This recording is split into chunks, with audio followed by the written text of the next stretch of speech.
Bismillahirrahmanirrahim. Assalamu alaikum dear students. Today we have lecture number 5 from chapter number 5. आज का हमारा जो topic है, दो टॉपिक्स आज हम करेंगे। ये छोटे छोटे टॉपिक्स हैं, इनमें से शॉर्ट क्वेश्चंस और एमसीक्यूज आते हैं। एक टॉपिक है करेक्टरिस्टिक्स ऑफ वायरसेस और दूसरा टॉपिक है स्ट्रक्चर ऑफ वायरसेस। तो पहले हम करेक्टरिस्टिक्स ऑफ वायरसेस पर बात करते हैं, वायरसेस की खसूसियात। सबसे पहली खसूसियत है viruses are extremely small infectious agents.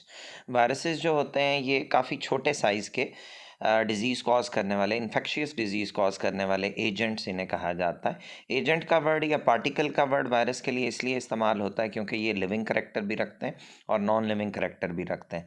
जब ये किसी ऑर्गेनिज्म की बॉडी के बाहर होते हैं तो क्रिस्टल्स की शक्ल में होते हैं, इसलिए इन्हें नॉन लिविंग कंसिडर किया जाता है।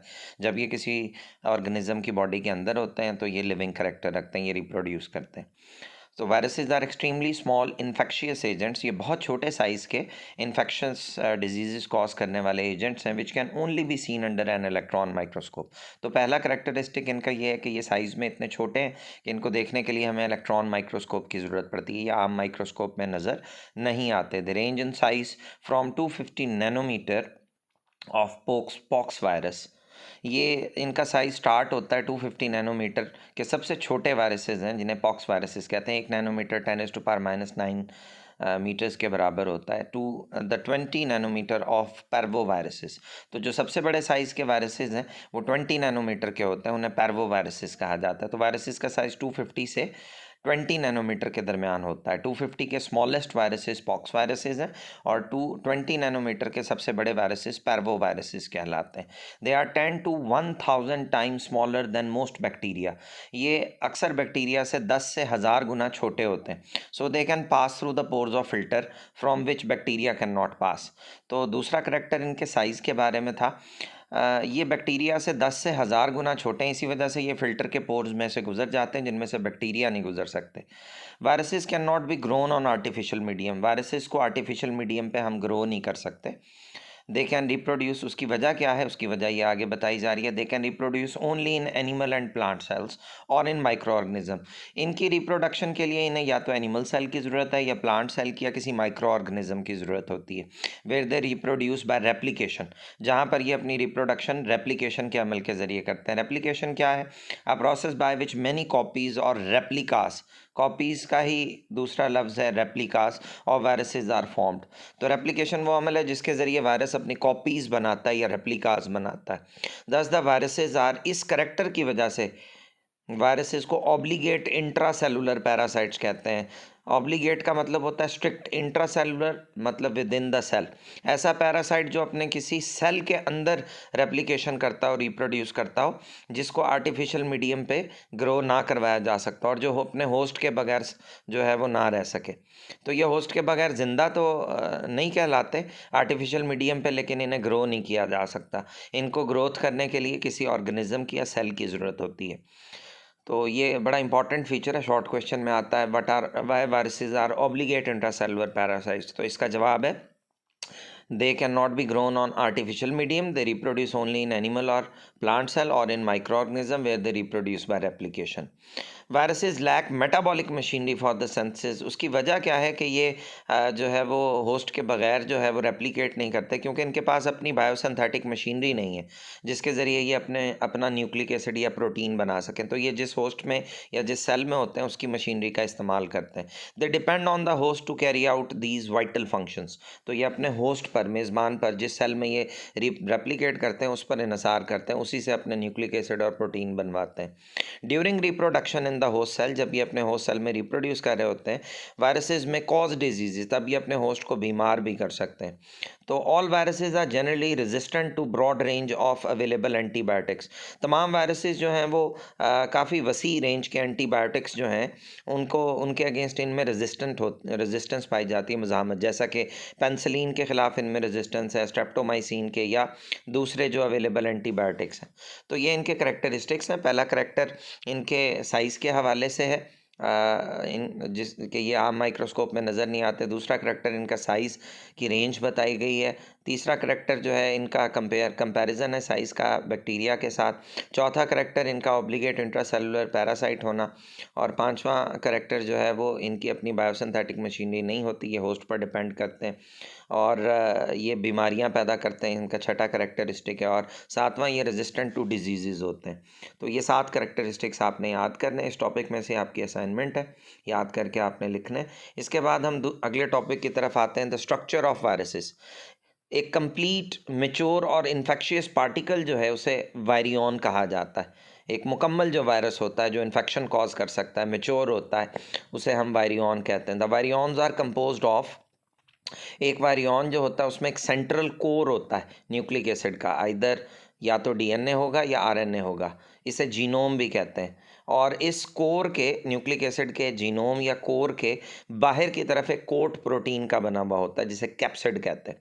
तो असूली तौर पर हर वायरस के 2 पार्ट्स होते हैं, एक इसका कोर जो न्यूक्लिक एसिड डीएनए या आरएनए का, लेकिन दोनों इकट्ठे नहीं हो सकते ना, डीएनए आरएनए इकट्ठे एक ही वायरस में नहीं होते, या डीएनए होगा या आरएनए होगा।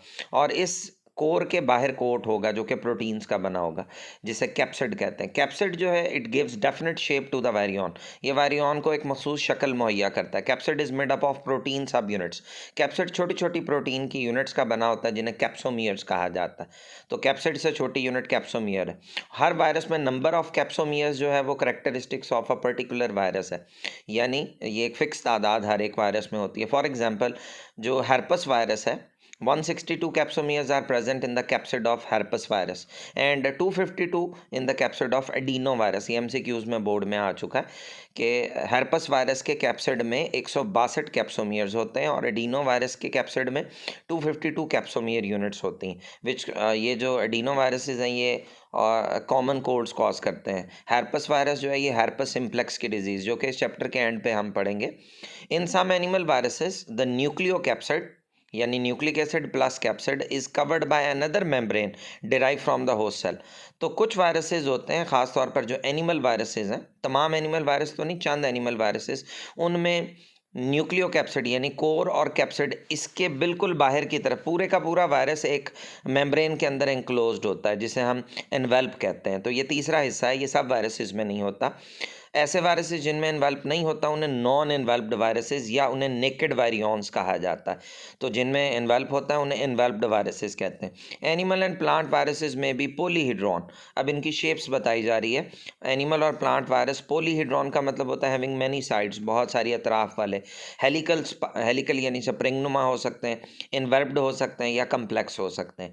बैक्टीरियोफेजेस अकर इन 2 स्ट्रक्चरल फॉर्म, ये जो बैक्टीरियोफेज जो बैक्टीरिया पे अटैक करने वाले वायरसेस हैं ये 2 फॉर्म्स में एग्जिस्ट करते हैं, हैविंग क्यूबिकल और helical symmetry.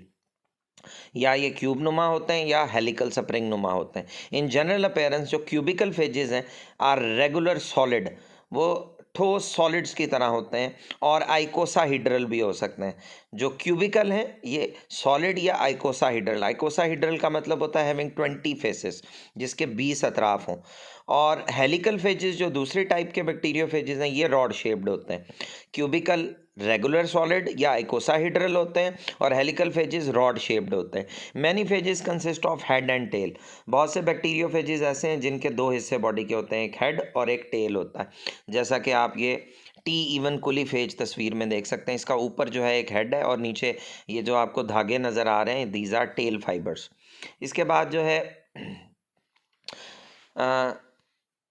In those cases heads are polyhedral, तो अगर आप देखें ये वाला जो है इसमें हेड पोलीहीड्रल होता है जिसकी काफ़ी सारी अतराफ होती हैं, और but tails are rod shaped, इनकी टेल जो है वो रॉड शेप्ड होती हैं। Morphology of some viruses and bacteriophages have been shown, तो ये वैक्सीनिया वायरस जो है इसको अगर आप देखें इसकी शेप दिखाई जा रही है। पैरामिक्सो वायरस जो कि मम्प्स की डिजीज़ कॉज करता है, इसकी शेप आप देखें कैसी है। herpes वायरस है जो कि herpes हेपेटाइटिस की डिज़ीज़ कॉज करता है, या herpes सिम्प्लेक्स की डिज़ीज़ कॉज करता है। ORF वायरस है, ये हेलिकल स्प्रिंग नुमा होता है। रेब्डो वायरस है जो कि रेबीज़ की डिज़ीज़ कॉज करते हैं। T1 कुली फेज है, ये बैक्टीरियोफेज है। फ्लेक्सस टेल्ड फेज, ये भी बैक्टीरियोफेज है। इन्फ्लुएंजा वायरस, इसके बाद पोलियोमा वायरस है। पिकोमा वायरस है और ट्यूब्यूलो वायरसेस हैं। तो ये डिफरेंट वायरसेस की शेप्स दिखाई गई हैं आपको। तो इन वायरसेस की डिटेल में जाने की ज़रूरत नहीं है, सिर्फ इनकी शेप्स को एक नज़र आप देख लें, ना इनको याद रखने की ज़रूरत है। तो ये हमारा आज का टॉपिक है। तो ये जो स्ट्रक्चर ऑफ वायरसेस है, इसमें आपने कोर, कैप्सिड, कैप्सोमियर्स, एनवेल्प और शेप्स ऑफ वायरसेस के बारे में याद करना है। और इसके बाद एक येलो बॉक्स दिया हुआ है, द मोस्ट रिसेंटली डिस्कवर्ड। ये शॉर्ट क्वेश्चन में आता है, बड़ा इंपॉर्टेंट है, ये बोर्ड में आ चुका है। द मोस्ट रिसेंटली डिस्कवर्ड 1983 में डिस्कवर हुए and least understood microorganism are the prions. ये वायरसेस की एक टाइप है जिन्हें प्रायॉन्स कहा जाता है, विच में भी इन्फेक्शियस प्रोटीन। इनमें सिर्फ प्रोटीन होता है, इनमें न्यूक्लिक एसिड नहीं होता, ये सिर्फ प्रोटीन्स के। Their nature is very controversial. इनकी जो नौइयत है, नेचर है, उसके बारे में काफ़ी अभाम पाए जाते हैं। They are composed of protein only that contains, और इन्हीं के प्रोटीन्स के अंदर ही सारी मालूमात होती है। It contains the information that codes for their own replication, और इसी में रेप्लिकेशन की तमाम मालूमात इनके प्रोटीन्स में, इनमें न्यूक्लिक एसिड होता ही नहीं है। All other organisms contain there genetic information in nucleic. बाकी हम जानते हैं जितने भी ऑर्गेनिज्म हैं उनकी जो जेनेटिक इन्फॉर्मेशन है वो उनके न्यूक्लिक एसिड, डीएनए या आरएनए पे होती है। लेकिन प्रायॉन्स ऐसे वायरसेस हैं, ऐसे ऑर्गेनिजम्स हैं जिनमें न्यूक्लिक एसिड होता ही नहीं, उनकी जेनेटिक इन्फॉर्मेशन सारी प्रोटीन्स के ऊपर होती है, क्योंकि इनमें प्रोटीन्स ही हैं सिर्फ। Prions are responsible for mad cow infection. ये दो बीमारियां पैदा करते हैं, एक मैड काउ इन्फेक्शन कॉज करते हैं और mysterious brain infection in man. तो ये दो बीमारियां जिसके लिए रिस्पॉन्सिबल हैं। So that's all for today day students. आप लोगों की असाइनमेंट है कि आपने करेक्टरिस्टिक्स ऑफ वायरसेस याद करके लिखने और स्ट्रक्चर ऑफ वायरसेस ये पूरा पूरा आपने याद करके लिखना है और प्रायॉन्स के बारे में लिखना। That's all for today. Stay safe and healthy. Take care. Allah Hafiz.